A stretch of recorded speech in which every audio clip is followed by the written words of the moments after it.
кетчуп қосылған салатты шыны керек бірінші рет жасап көрдім, өте дәмді болып шығады екен. Той мерекелерде хит болатын салат десем де болады. Бізге алдымен көкөністеріміздің барлығын жуып тазалап аламыз. Қиярды дәл видеодағыдай ірілеп тураймыз. Одан кейін қызанағымызды да өте қатты майда қылмай ірілеп турап ыдысымызға саламыз. Тұздалған қияр қажет болады. Ірілеп турап жаңағы ыдысымызға саламыз. Бұрыштарымызды да өте қатты майда қылмай ірілеп турап қызып тұрған майға қуырамыз. Қатты езілгенше қуырмаңыздар, шамамен 1-2 минут қуырсаңыздар жеткілікті. Көкөністеріміздің үстіне майымен бірге қосамыз.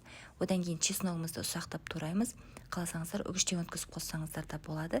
Базардан осындай дайын сәбіз салатын қостым. Піскен етімізді одан кейін укроп қосамыз. Кез келген ас көкті қоссаңыздар болады. Кетчуп саламыз, дәміне қарай тұз салып, жақсылап араластырамыз. Осымен біздің салатымыз дайын. Ең бастысы көп уақыттарыңызды алмайды.